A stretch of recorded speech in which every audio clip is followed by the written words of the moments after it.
Everybody. Make sure we got volume going on. Last time we had a couple of volume issues. Hopefully that doesn't happen again. No way for us to fix that. It wasn't settings on our end. We just had to redo stuff. And here we are. So today we are talking about a Democrat run tourist town. It's Asheville, North Carolina. They've got a 200% increase in break-ins amid a violent crime spike. At the very end of this article, we're going to see what they're kind of really talking about. But we talk about this kind of activity happening almost exclusively on the West Coast, right? Now we're going to go to North Carolina and see what they've got going on, because it is almost identical to what's happening here on the West Coast. Other articles we've got a good one. A defund the police. City council member in Los Angeles calls the police and begs them to help with one of his staffers' cars who nightmare, just total nightmare. And then word came out and the police are like, hey, you guys are hypocrites. Do you want the police or not? We're going to cover that. We've also got lawmakers here in Washington state are, believe it or not, reconsidering that whole legalizing the drugs deal. They're thinking maybe more along the lines of, hey, you know what? If we do make this illegal, drugs in general, hard drugs in general, illegal, maybe we should have some kind of treatment program set up. So it'd be a diversionary program into treatment.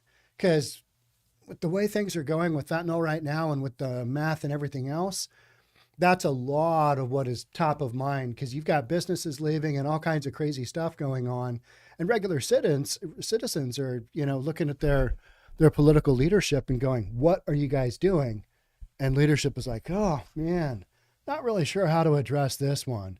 And so we're going to talk about that. And the fourth one is, you got a guy from Canada, comes down to Oregon, dumps a big fish on the front porch of the Goonies house. Do you remember the Goonies movie from 1985? Yeah, well, we've got that. And then he stole a boat from Astoria, the town where the Goonies house is in. Went out to probably one of the most dangerous places in the world for boats. It's called the Graveyard of the Pacific. And then, he rolled a 35-foot boat, was rescued.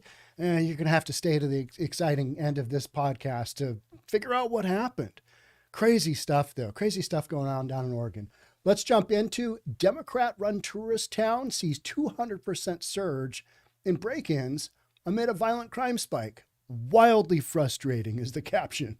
And I'm reading this to you on MSN, but it is a Fox News article. It's interesting that MSN, Fox has got the good article. Let's post it. Break-ins in Asheville, North Carolina saw a 200% spike and a violent crime spike in the Democrat-run tourist town that has hemorrhaged police officers in recent years. Does that sound familiar? It does. And if you've been following kind of this whole defund the police storyline, you'll know that there's a handful of towns out there that kind of went down this road. And most all of them are in the same boat. Hey, we don't have enough police to make this go. So, it's not surprising. It's not shocking that you're having these numbers. But what you're seeing is you've seen an elevated rise in break-ins, particularly to businesses, since the pandemic. And more recently, it feels like the turbo button has been hit on that, right? Because you've got this criminal activity that knows, hey, we can break into these stores as many times as we want. And you know what's going to happen? Not much. The Asheville Police Department, which responded to 41 break-ins throughout 2022, has already fielded 11 reports of break-ins in 2023 as of February 1st. So 1 month in, they've got a quarter of all the break-ins that they had all of last year. Now, where is Asheville? Asheville is in between Charlotte and Knoxville, Tennessee. So it's in between those two cities. It is north and east of Atlanta, where we had Cop City. So that kind of gives you an idea. It's away from the ocean. So it gives you an idea of kind of geographically where it sits. Chris Faber, whose bar in downtown Asheville was targeted twice last month within a span of a few days, he told the outlet that a suspect broke into his establishment and stole about 20 bottles of whiskey and up to $800 in cash. he's going to have to make a couple of runs in and out of the store to steal 20 bottles of whiskey. Or is that a case? How many's in a case? Like a dozen? I don't know. My hard liquor is minimal at best. My friend does own a couple of bars, and I've seen that kind of come and go. You got the liquor distributor coming in and, doing their thing.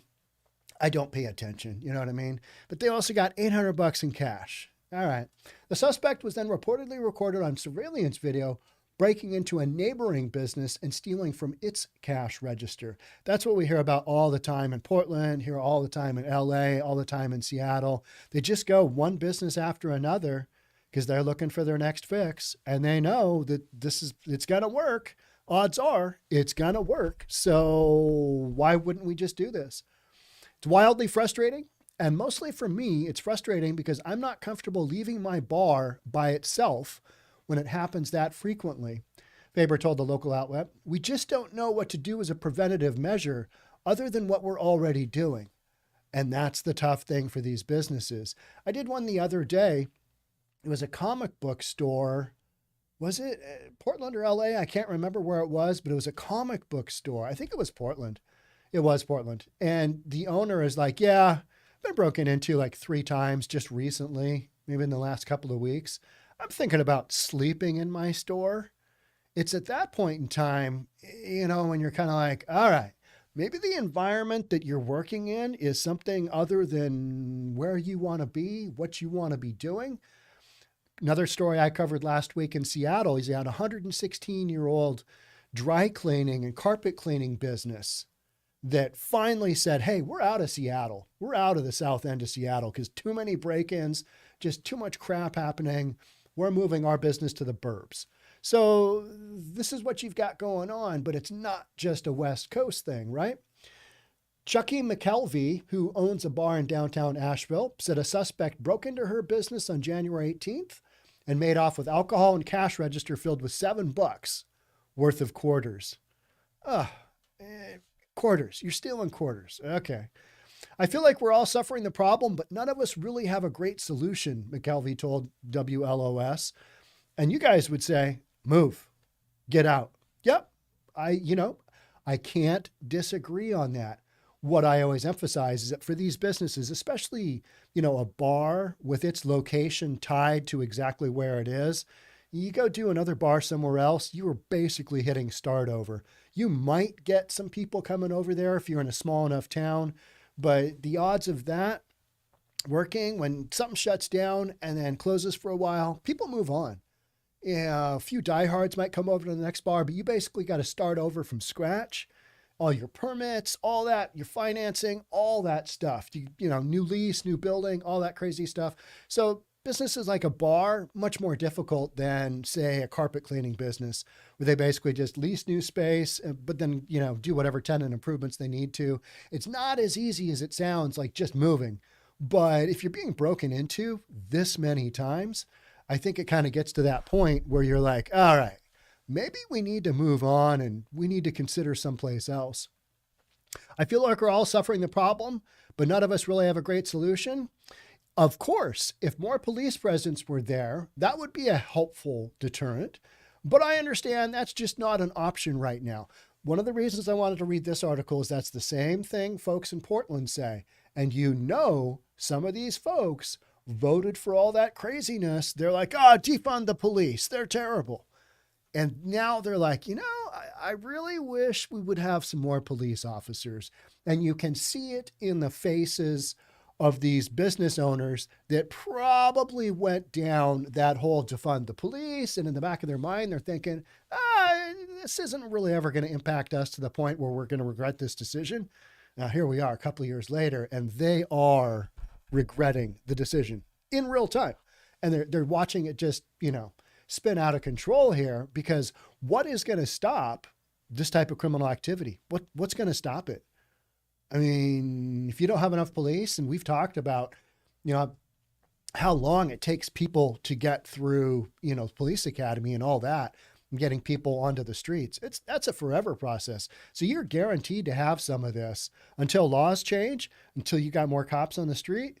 You've got a fentanyl addiction, you've got an opioid addiction issue out there that's just running rampant, and that's what's causing so much of this criminal activity, right? I mean, this is not brain surgery. If a real estate guy can figure this out, then that's kind of where we sit, right? And yet so many people want to say, it's all about housing. We just need more housing.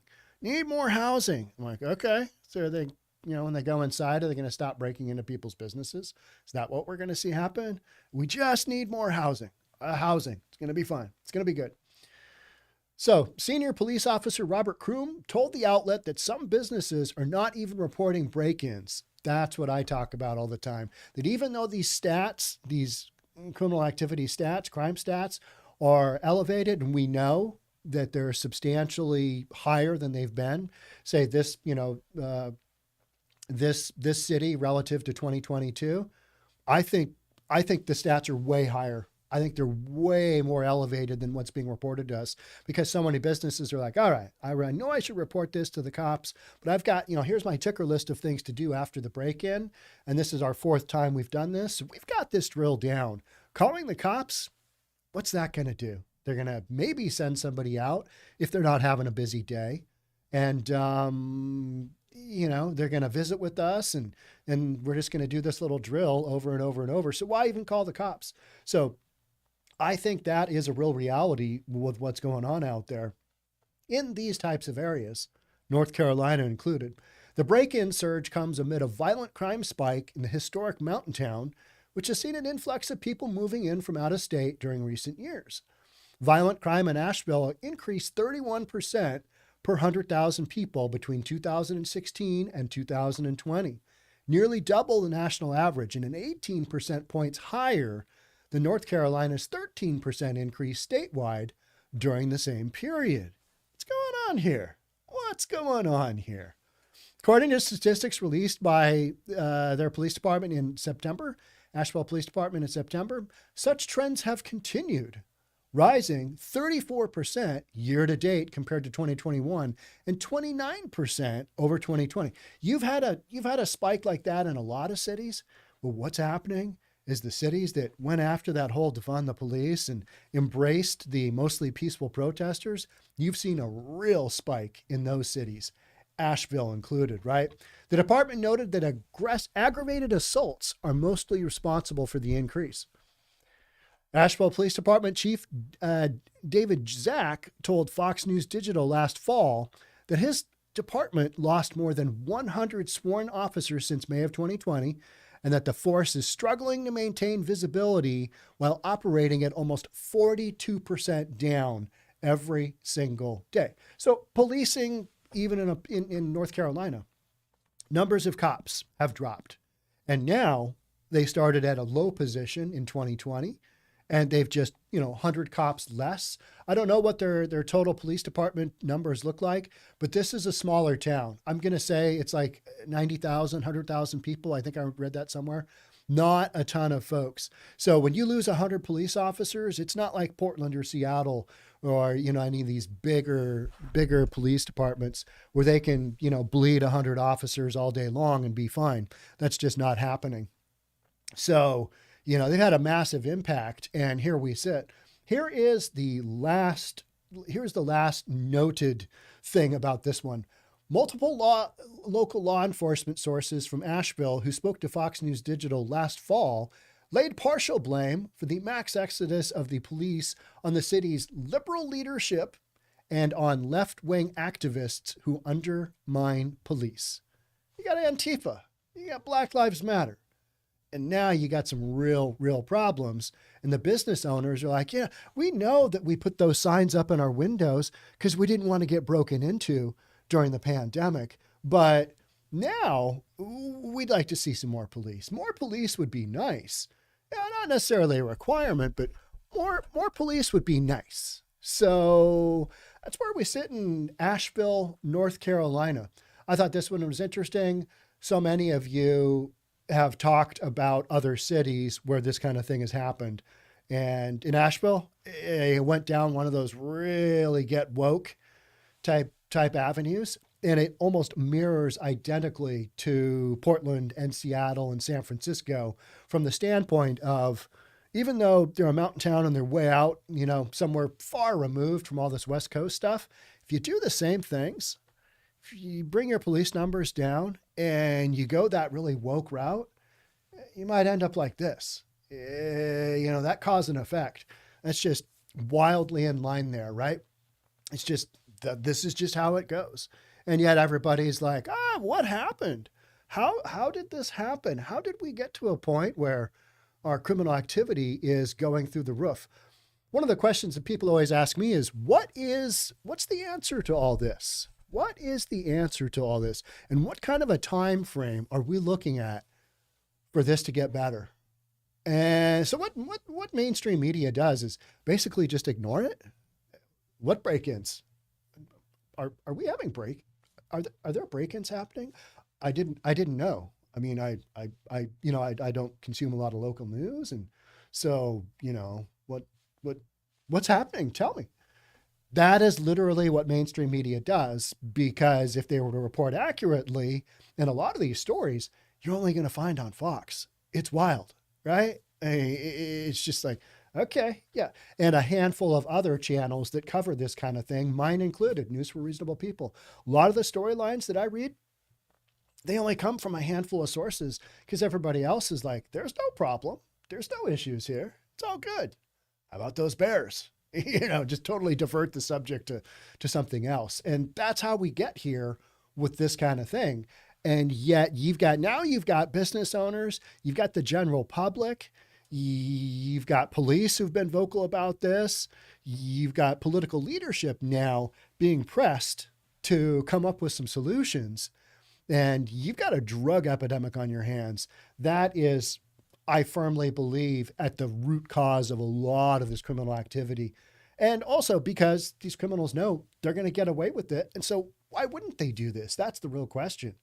So yeah, we're going to talk in just a little bit. We're going to talk about, lawmakers maybe looking at making some changes. And that's in Washington State, one of the most liberal states out there.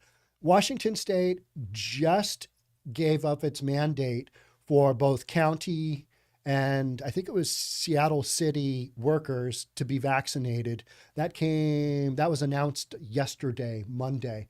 So county and city employees no longer have to have the vaccine. Yeah, what a debacle that was. But our genius Governor Inslee, he's going to keep it hard line for the state workers. Still got to be vaccinated. And the response was, the whole vaccine thing, it really worked. It worked so well that we're going to take off the vaccine mandate and all of you workers. And there's a lot of workers that had just kind of held out and worked remotely, for these entities. And good for them. You held the faith. You head high throughout that 3-year period of just insanity. Hey, we need to jab you with this, we need to jab you for you to keep your job. That's kind of what we're doing. So that was an interesting one. How about that blimp? What about the whole blimp deal? I don't even know what to make of that. All right. We don't want to drop it down because it's the size of like 3 school buses. Don't want to crush somebody on the ground. Let's just let it do its spy activity and just wait a handful of, no, it's still there. Just going to wait. And then we drop it down after how many days? I mean, yeah, that whole story thing, just, some crazy insanity. I'm going to see what you guys are talking about here.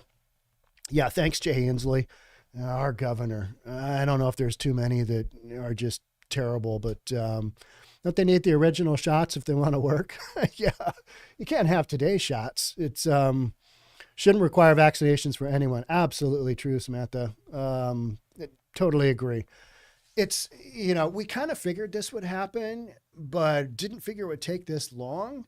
And then I think it was Portland. No. Was it New York City? New York City abandoned all of its vaccine mandates. And then I think Oregon did. And then Washington's always like, we're, upper left USA. We don't really know what's going on. Let's just look down the coast. Let's look over the East Coast. What are those guys doing? Oh, yeah, we're going to drop the vaccine mandate.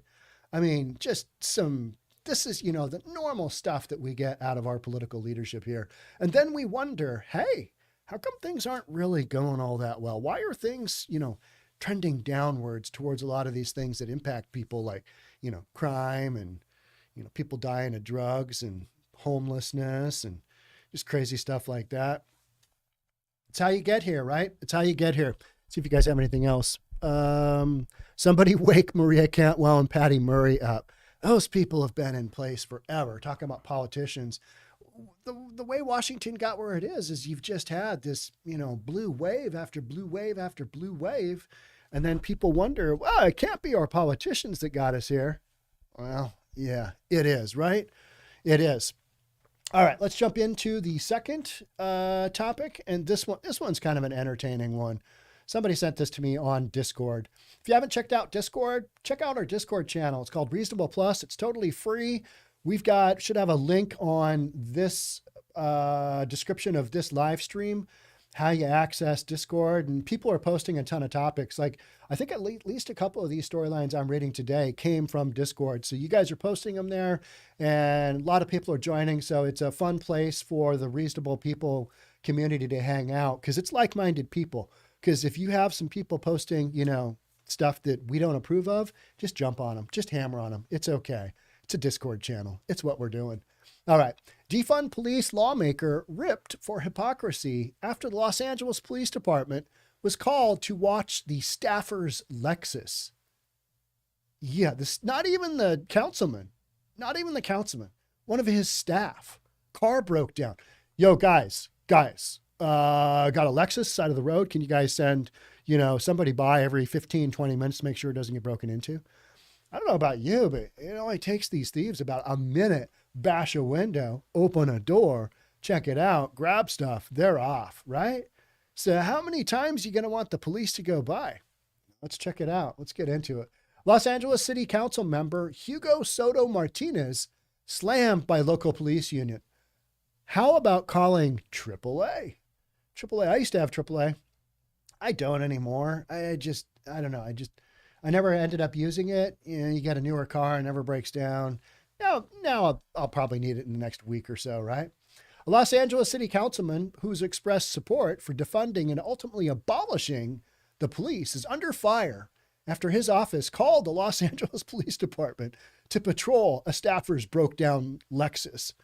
A staffer for Democrat Los Angeles City Council member Hugo Soto Martinez called the Los Angeles Police Department Wednesday evening asking for extra patrols throughout the night. This is LA.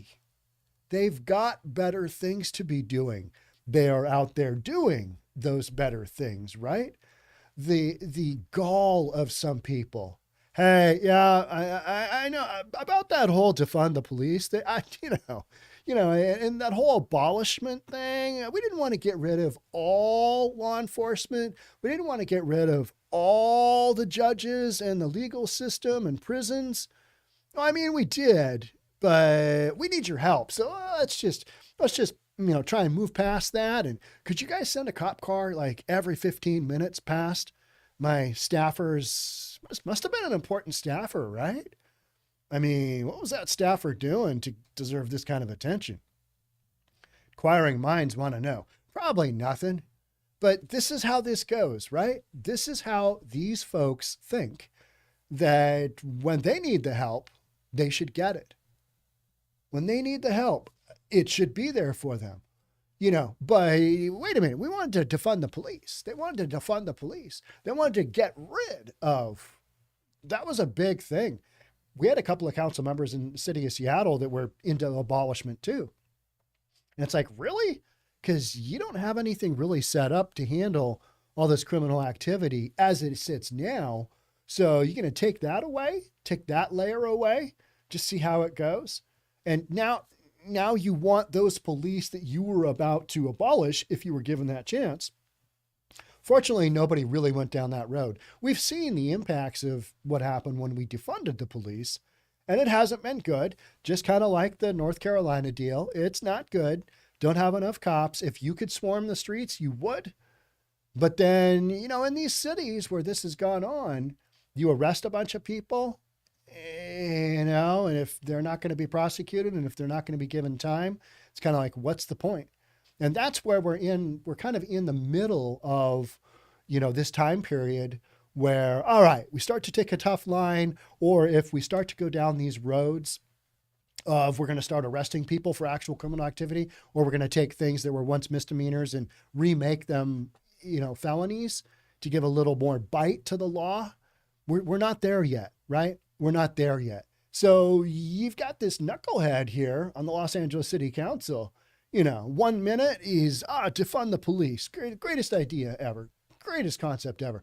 And then the next minute, he's not unlike any of these other officials who, they want their own privilege and everybody else. Screw those people. They don't really need the police. Los Angeles, it'd be probably fine without a police department, wouldn't it? Imagine Skid Row without any cops. I hear they rarely go there to begin with, but all right. So literally that would be the purge, right? Now there's no police presence at all, and they're not coming if somebody does something wild. All right, game on. I mean, that would be some real Mad Max territory, wouldn't it? So he asked for extra patrols throughout the night for his parked white Lexus after the vehicle broke down, according to reports. Can you believe he even made that phone call? Well, I'd like you to send over somebody. I'm a council member. We remember you. Weren't you on the whole defund and abolish? Oh, well, back then I was, but yeah, kid's car's broken down. So could you help him out? Can you help me out? I mean, do me a solid, even though I basically wanted your entire industry gone and defunded. Soto Martinez, who represents LA's District 13, previously identified himself as a police abolitionist on a Los Angeles City Council candidate questionnaire. That's when it was hot. It was a hot ticket item, right? At one point in time, it's like, oh, yeah, I'm totally into abolition. Now, not so much. In the 2020 or the 2022 elections, that became apparent early 2021. That was no longer a kosher thing to get into. That was no longer a kosher thing to basically be saying out loud. But these folks, with their information on the interweb, people do a quick search and everybody knows. Everybody in LA knows. All right, this council member, this council member, this council member, just like we do here in Seattle. In Seattle, we're going to have the majority of all of our city council positions are going to be open. Nobody's running for re-election. I think we've got 2 people that are going to stay on. 2 people that are going to go for re-election. The rest, everybody was like, nope, I'm bailing. I'm going to go do something else. And some of our worst council members, those positions will be up. So it'll be interesting to see what happens. I don't have a lot of faith that the people in Seattle recognize what's going on. They want their people on the city council, and we'll just get much of the same.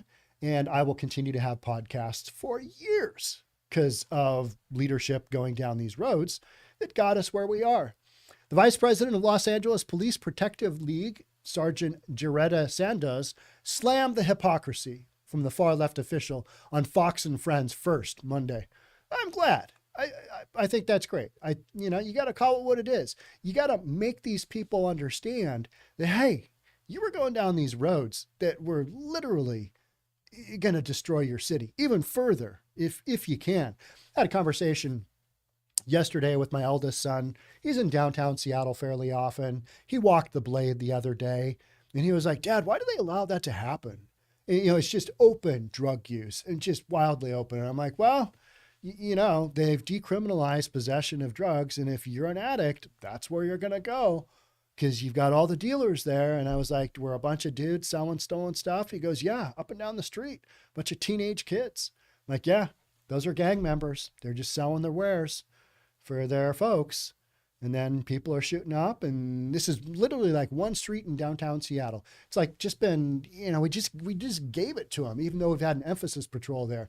One of the other things we talked about is how bad Skid Row has become. I mean, it's become just it's been known as a community that's just horrible and horrific. Basically a 50-block area that they've just, all right, yeah, I'll let the purge happen here. And that's what goes on. It's just, insanity. So LA without cops. We have a serious crime problem in Los Angeles, she continued. We have murder We have homeless encampments. We have robberies, home invasion robberies. And then you have a councilman calling because his car broke down. That's unbelievable. We're down 700 police officers in Los Angeles. They're spread thin. And you have a councilman that's using his influence to have a police officer come to monitor his vehicle because it's a broken down. How about calling AAA? And it wasn't even the council member's car. It was a staff member's car. Can you help our crew out? I mean, it's a nice Lexus, It's a nice Lexus. It's really good shape. It's had the oil changed, consistently every 3,000 miles. So you send a cop car by and just, would you just, put a police officer, maybe lean him up against the hood and pretend that they're pulling somebody over and just, leave that cop there until we able to get a tow truck there to, help us out? Wild stuff, right? And just the hypocrisy is amazing.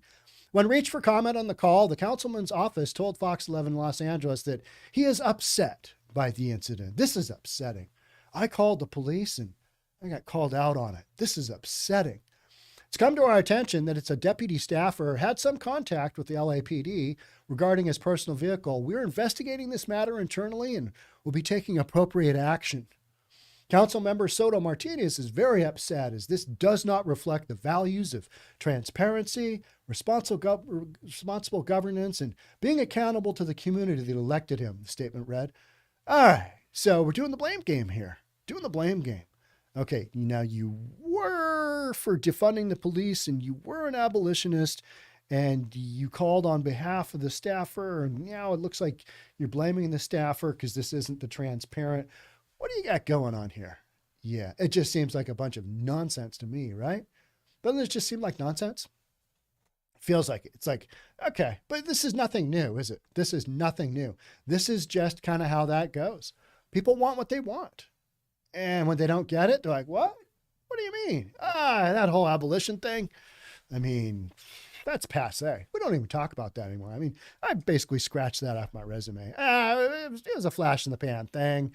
We had that whole George Floyd thing and everybody was all worked up and it seemed like a good concept at the time. And we didn't really think it through. And glad we didn't do that. But nobody ever says that though, right? Nobody ever says that. They just ignore the fact that that even happened, that even went on. Black Lives Matter is very open about, the underlying fundamentals of what they believe. Abolitionist at its core. Abolish everything to do with the judicial system. Start over. All right. Until you got something better, that's not going to work out all that well. Sanders called the response unbelievable and argued Soto Martinez's accountability includes protecting the citizens in his district from crime. How well is that working out in Los Angeles? How is that going? I mean, it's probably going better than it is for citizens of Portland with Mayor Ted, because that is not going particularly well either. That has gone wildly sideways to the point where, I'm talking about all these kind of Mickey Mouse deals that they're trying to implement so that they can get some people off the streets. But they've got themselves in a pickle, just like other major West Coast cities. And you know what? If we did a deep dive on Asheville, what do you want to bet that there's some drug issues going on there too? Although I did look at whether possession was still a felony in Asheville, and it looks like it is. So in state of North Carolina, possession of hard drugs is still a felony. But if you got a soft on crime approach by, district attorneys and the judges, then not much is going to happen. It's so irresponsible and dangerous to want to abolish the police and then to stand behind that and to say that we're going to investigate our own staffer, she said. I mean, that kind of tells you where it's at right there. It's hard to believe that the staffer didn't get direction from the councilman. I mean, this is his car, right? It's confusing whose car it is. If it's the councilman's car, then all right, you're really on the hot seat there, sport. I understood it from another article as well that it was the staffer's car. It doesn't really matter. Somebody made the call on behalf of the council member and said, hey, would you come down and check out our car? Yeah, car.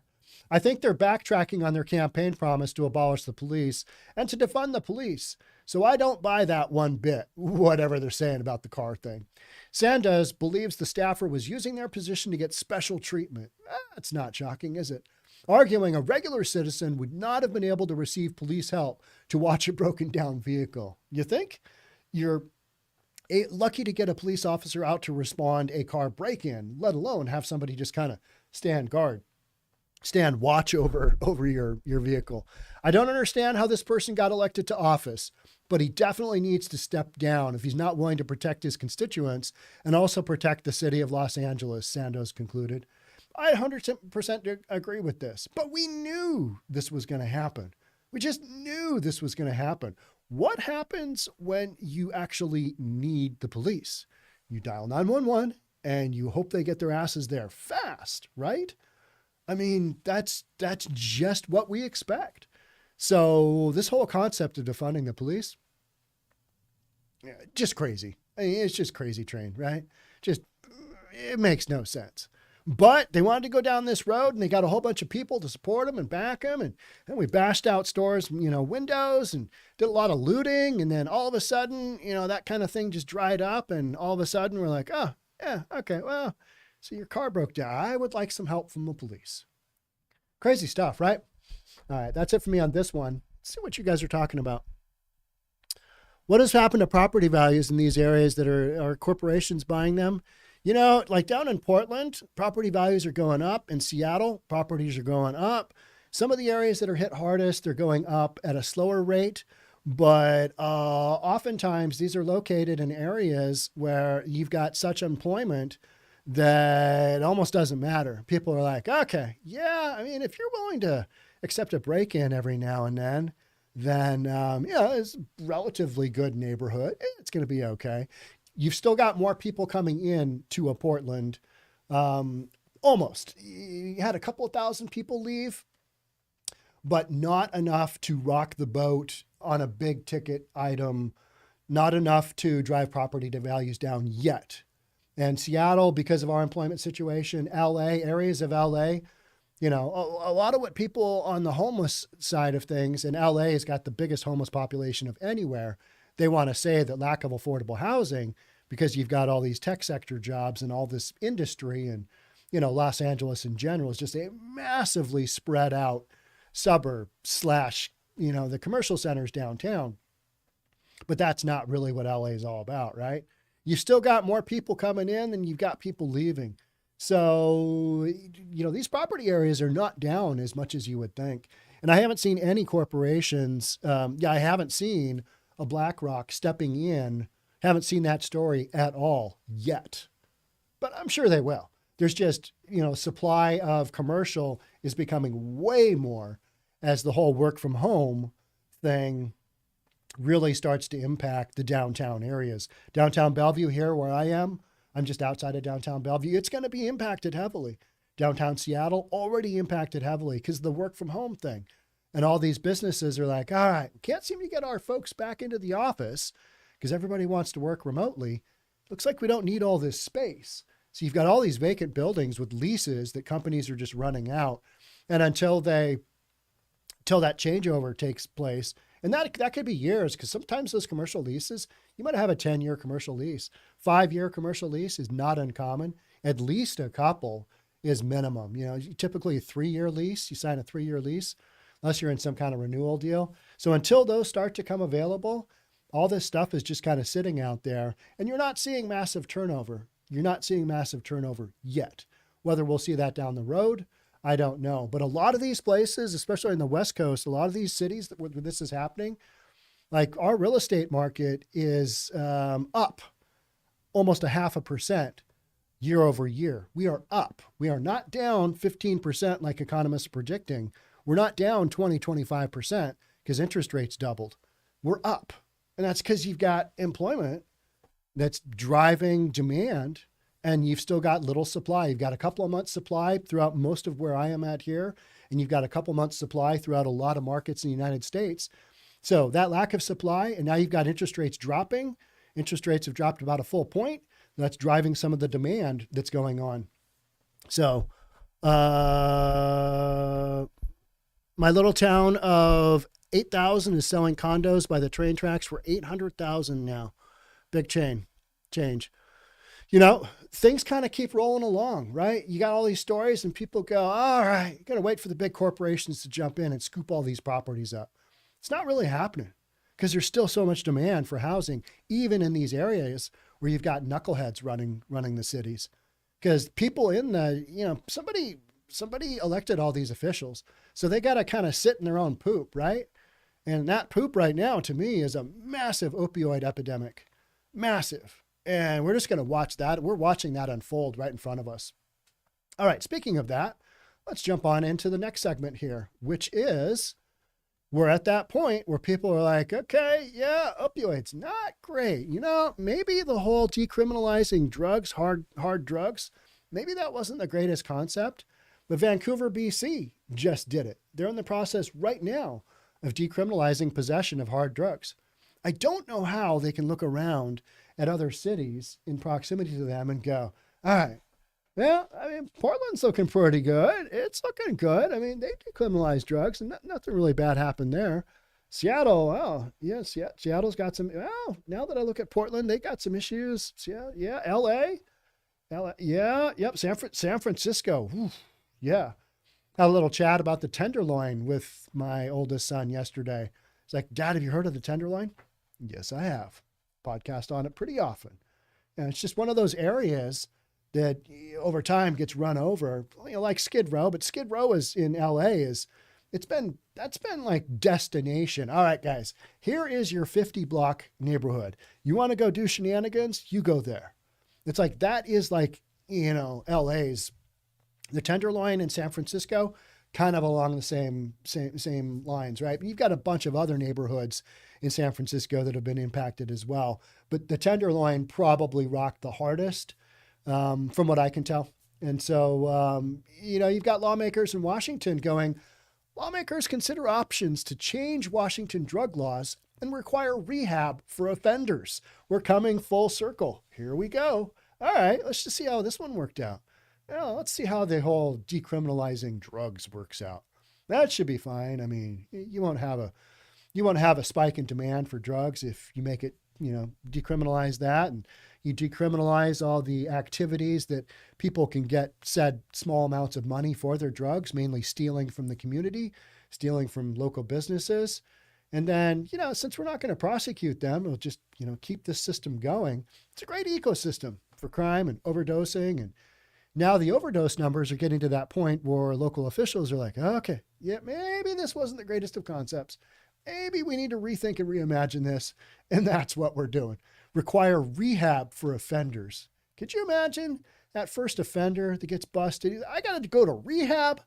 I did the same crap 22 times before and I never had to go to rehab. What are you talking about? Yeah. I mean, hello, we changed the laws. Oh, that's not good. Washington lawmakers are considering several bills to decide how the state will handle drug laws in the wake of a 2021 Supreme Court ruling that struck down the state's felony drug possession statute. It was based on a woman who borrowed a pair of pants from a friend that had drugs in the pocket that were not her drugs. So we decriminalized possession is essentially what happened, right? And it's not going well. It basically puts Seattle on the map for a stopover in the drug tourism trade. You know, hey, come to Seattle, be fine. You get plenty of drugs. One of the big things that to me is crazy is you've got super cheap drugs and they're plentiful and they're wildly available. And rehab, not so much. So even if you go through with some laws, you're going to change the bandwidth massively on the whole rehab thing. Are you going to start bringing people in by the boatloads to work on all the people that need rehab?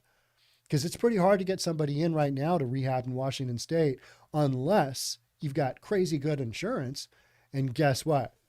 The felons out there doing the activity that we're going to arrest them for, they don't have great insurance, right? And they've got Obamacare at best, right? So a stopgap measure passed by the legislature after the Supreme Court Blake decision.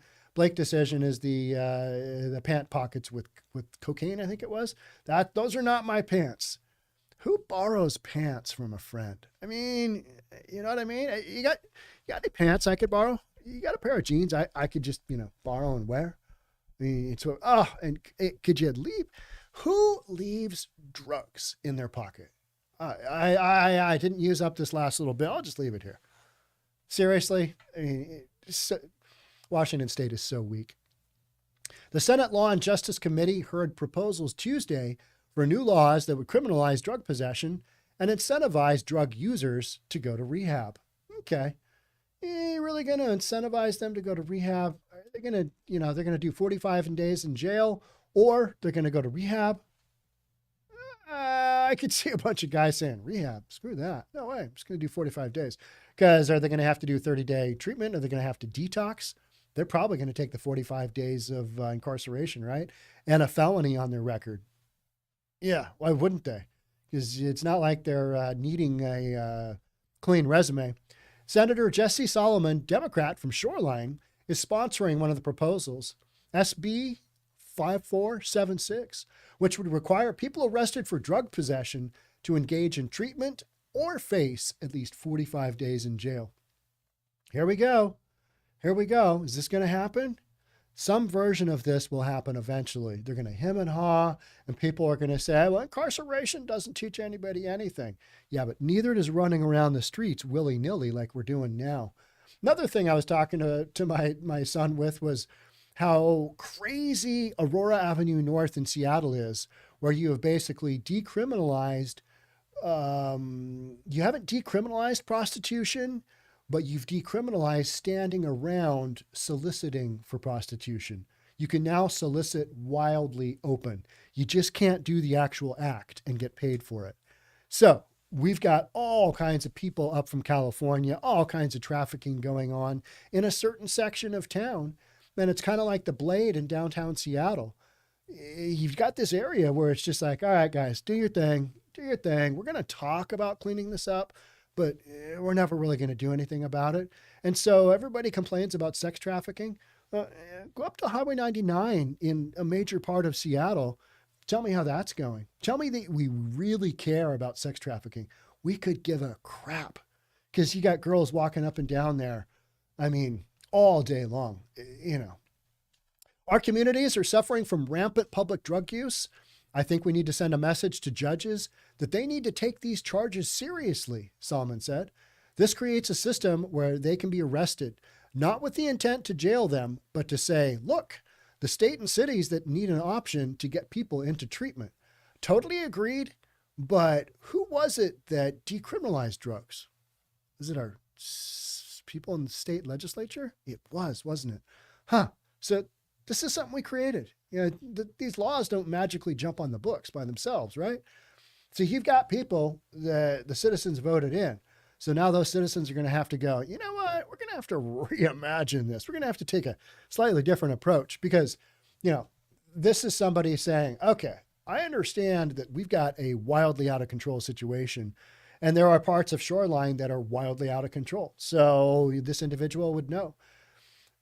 State Bill 5476 would dismiss charges if the offender completes drug treatment before conviction, and vacate a conviction if the offender completes substance abuse disorder treatment as a condition of probation.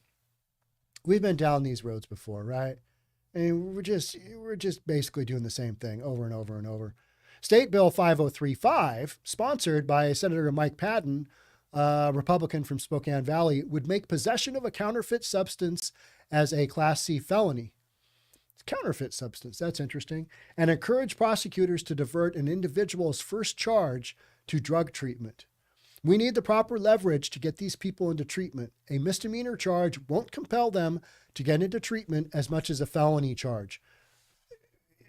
Agreed, but at this point in time, our playing field is so wide open that I'm not sure that a reversal back to where we were before is really going to have much impact. Are you going to be able to how many people are you going to be able to take off the streets? Like seriously, how many are you going to be able to take thousands of people off the streets quickly? Because if you're not, then this stuff just keeps going. It just keeps going and building. And, more Businesses are broken into because people need to fuel their addictions. And this is what's driving all of that theft out there. It's not people, I'm looking to make my mortgage payment. I got to go out and do some robbing and stealing to make this happen. That's not how it goes. These are people desperate for their next fix. They know tomorrow they're going to go into, they're going to go into their body just screaming out for those drugs unless they've got enough money to figure out a way to buy that, next fix. And if they don't, it's not a good thing for them. It's not, tough go for them. It's their own fault. They make the decision to go down that road, they get hooked. It's their own fault. So lawmakers now trying to get some teeth into the law. Man, I don't know. You're starting off, with these small incremental changes.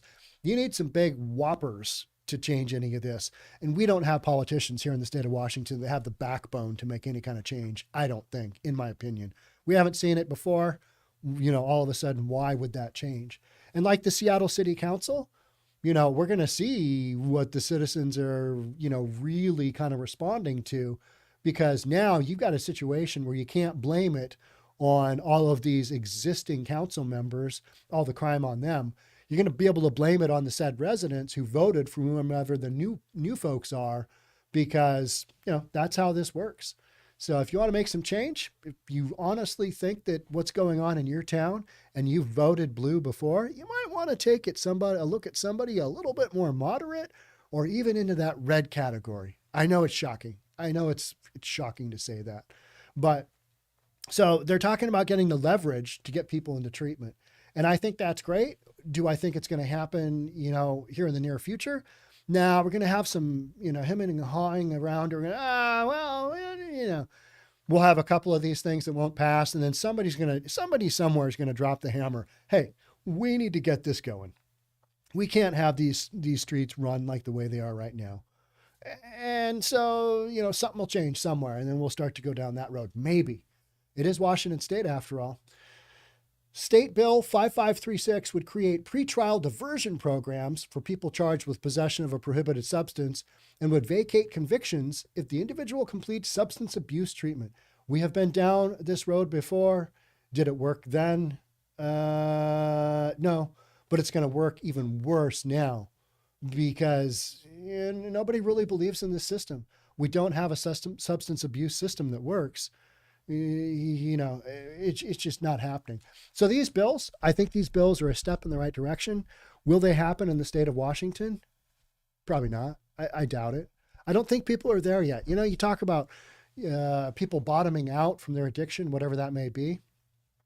We haven't gotten there yet. It hasn't gotten bad enough. You might say, hey, I live in an area that's not bad at all. And in comparison, your area is bad. Yeah, but it's not bad enough to get the change that we need. That's where I kind of think we sit right now.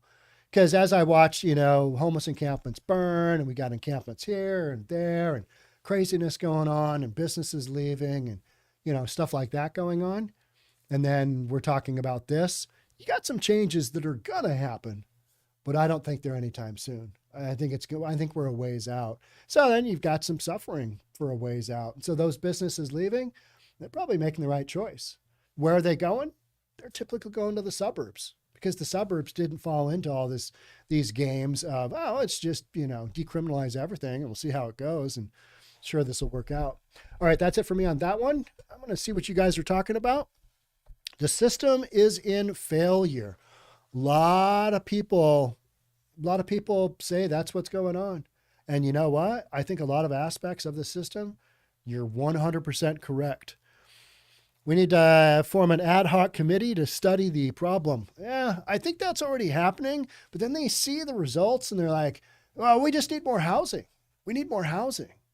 And you're like, are you not watching the same channel I am? Because that's what I feel like a lot of times is happening. You watch people that are boots on the ground reporting these things, and you're like, good Lord, what's going on here? And then the rest of social media just basically ignores it. It's all good. Let's throw some fish down at the fish market in Pike Place. So there seems to be only some, there's always something going on, and I don't know. It's a wild scenario. So why would anyone pay reparations? You guys talking about reparations? All right. What can we live without in this scenario? Yeah, the liberal Democrats don't want things to be better. It's malicious. They ruined our cities on purpose so they can rebuild in their liking. That is a lot of what is being spoken out there. Did you guys watch the Emmys at all? I did not. I read a few reports afterwards. You've got what, Sam Smith doing like a Satan impersonation bit routine deal. I mean, you want to talk about trying to break some systems down. You got some craziness going on at the Hollywood level, right? I mean, they are doing some stuff there. I mean, you want to go after. I was reading an article about how to offend just basically, half the country with one award show. Yeah, the Emmys did it. The Emmys did it. I saw enough clips from that. The one dude that I felt really, really bad for was Ben Affleck. He looked like he was having the worst time. He's probably sober-ish, and now he's married to J-Lo, who I don't understand that one. He with Jennifer Lopez. He was, they dated and almost got married 20 years ago. Didn't work out then. So 20 years later, you go back to the same person? I don't know. Ben Affleck, he looked real. He just looked just kind of upset the whole time he was there. He just couldn't wait to get out of there. I couldn't blame him because after sitting through that ridiculousness is, of the Emmys, just insane. All right, let's move on. This is the last one. This is a good one. I've been following this story. You guys remember the Goonies movie, 1985 movies? Corey Feldman. Remember him? He's still out there running around. He's doing his thing. This is filmed down in Astoria. And my mother and father-in-law lived in Astoria for years when my kids were little. So we would drive down the coast and go visit them in Astoria, actually in Warrenton, just outside of Astoria. But a lot of this stuff here is based on the movie Free Willy. Remember that? The whale movie? My father-in-law was a commercial fisherman, and he had a boat, and he was on the boat in one of the scenes. And he was doing this number, yelling and screaming for Willie to, to be freed, and, come on, Willie. So a lot of history of movies in Astoria, but this one is really interesting. After leaving a dead fish at the Goonies house, somebody has bought the Goonies house, which is this big house kind of sitting up on the hill in Astoria. Somebody bought it, and they're making it into like a Goonies, exhibit kind of deal. He goes there, he leaves a fish there. Why? I don't know. And then police say he's a Canadian man. He also steals a boat and he needs Coast Guard rescue. Now, the Coast Guard rescue is absolutely mind-blowing. Jericho Wolf Labonte, 35, is currently in ICE custody. He's in immigration custody at the Northwest Detention Center in Washington after being arrested at a warming shelter in Seaside. So this story just has legs. A man who posted video on social media of himself leaving a dead fish. Yeah, these videos just autoplay. A man who posted a video on social media of himself leaving a dead fish on the porch of the famous Goonies house in Astoria on Wednesday later had to be rescued from a stolen boat, as seen in a harrowing video posted by the U.S. Coast Guard Friday. It's a 35-foot boat. It's a big boat. So he leaves a dead fish, and then he steals a boat out of a harbor in downtown Astoria, which is on the Columbia River. You got the Columbia River meeting the Pacific Ocean, and it's called the Graveyard of the Pacific because the current and the tide, they don't work out well together. So this guy somehow steals the boat and gets out there. On Friday evening, Seaside Police and officers from the Clatsop County Sheriff's Office and Oregon State Police arrested 35-year-old Jericho Wolf Labonte of Victoria, British Columbia at a warming shelter in Seaside. So the guy's basically homeless as well. Let's just watch him. Let's watch him take a, there's no audio on this, so we should be fine here.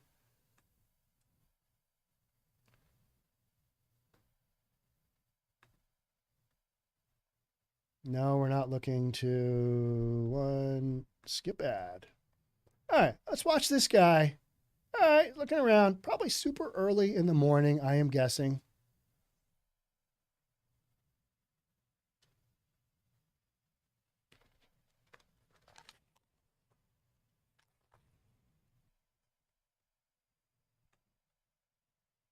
So, sorry. He dumps a fish on the porch. Dumps the fish on the porch, looks around. He's just like, all right. That seems like a totally reasonable thing to do. Now, he also takes a video of that and posts that on Facebook. Facebook. Now, why is he doing that? Hold on one second. Yep, there's his Facebook picture right there. I'm losing my computer.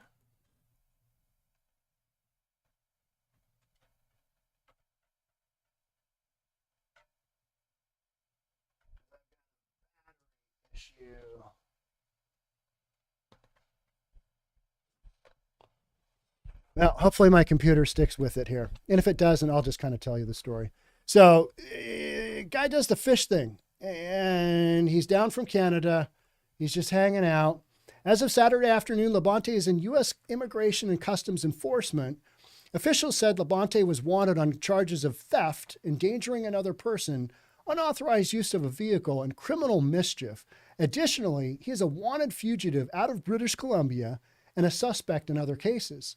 Police received a report Wednesday that the man, later identified as Labonte, had left a dead fish on the porch of the Goonies house in Astoria. The act was caught on surveillance video, which the homeowner shared with KGW. He's seen walking up. We just watched that. Okay. Fast forward to Friday. So that's a Thursday. On Friday, police said Labonte stole a boat called the Sandpiper from the West End Basin, which is in Astoria on the river, and later had to be rescued by the Coast Guard, according to Kelly. In a series of tweets posted early Friday afternoon, Pacific Northwest branch of the Coast Guard stated that 2 air crews were conducting a training mission at the mouth of the Columbia River received a Mayday broadcast from the Sandpiper. The Coast Guard launched motor lifeboats from nearby Cape Disappointment, the agency said, but the air crews arrived and found the Sandpiper floundering in the surf in conditions that made a boat rescue dangerous. You've probably got 20, 25, 30-foot waves rolling in there. I mean, it is just some hellacious seas. Some hellacious seas. Let's get down to, here's one of the videos. Let's play this one. Make sure. I don't think there's any audio. I hate these.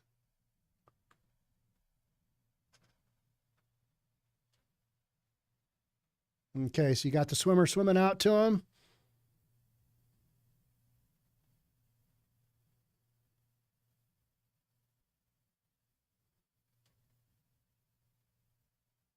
I don't know why he steps out on the back.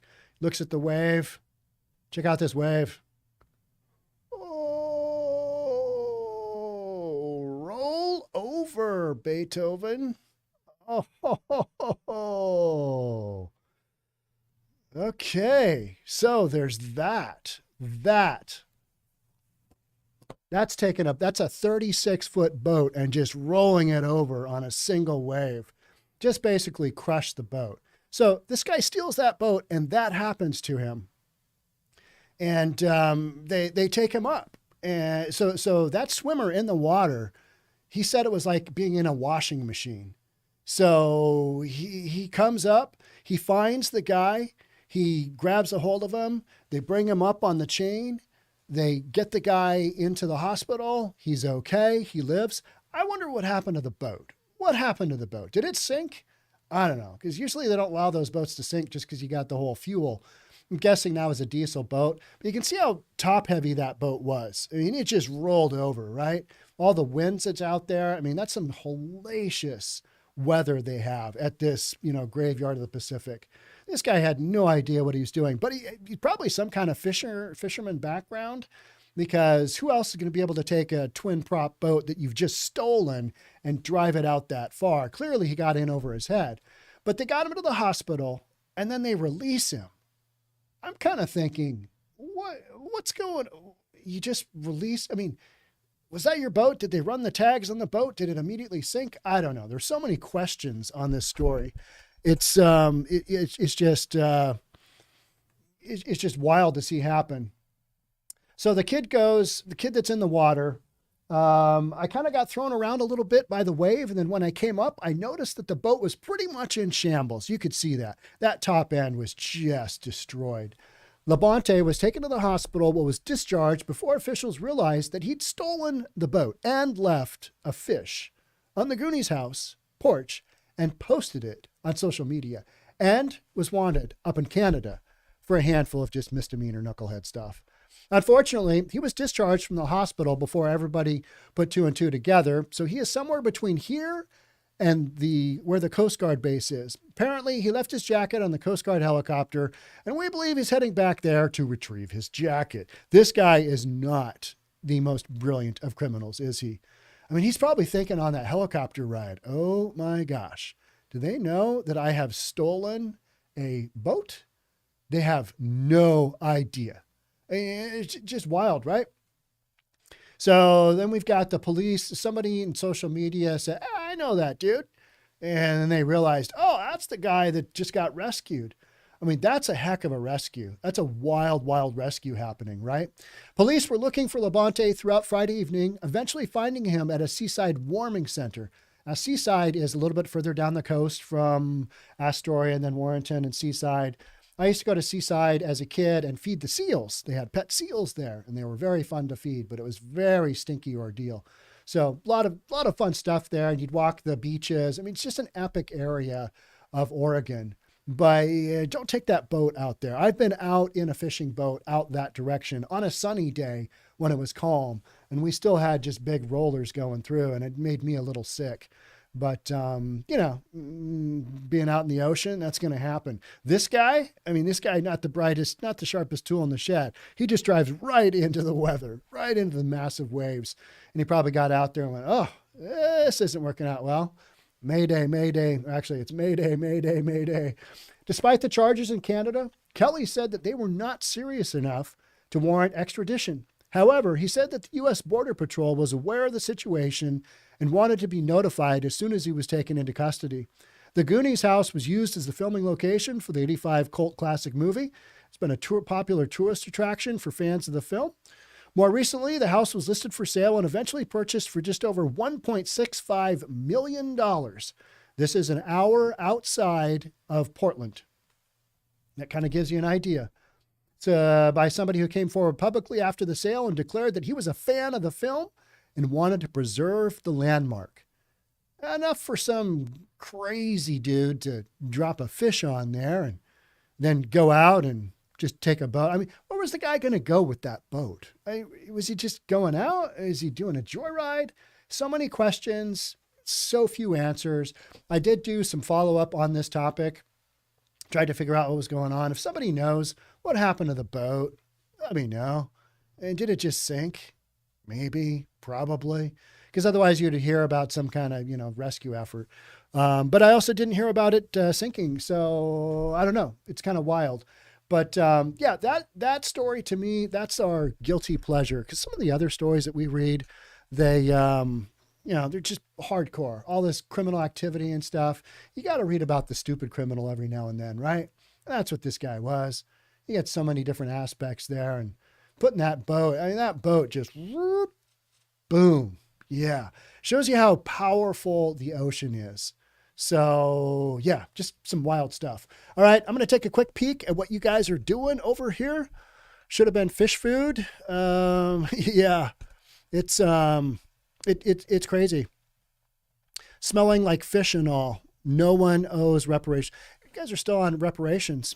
Yeah, I kind of agree there as well. It's one of those deals where what happened, and we should all move back. Send them back to Canada. I think they are doing just that.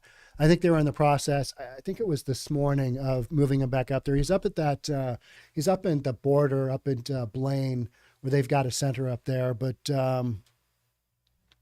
past the Cocaine Cola and full speed ahead through the ice field, this ship is unsinkable. All right. Yeah. Well, it's unsinkable until it's not. The ocean is scary. Yes, it is. So, Captain of the Titanic. Yep, somebody's got to do it, right? All right, that's it for me, folks. I am going to go do some real estate stuff. Thank you so much for being with me. I think we're going to do Tuesday and Thursday live streams. I think that's going to be kind of our schedule. And maybe every now and then a Friday live stream, we'll throw that in there too. That kind of gives me some time to prepare after a weekend, prepare on Monday, because you got to come up with a bunch of stuff, do some research, make sure these aren't fake stories, because every now and then you get a fake story thrown in. You're like, I'm going to read that. Oh, yeah. So you got to do some due diligence.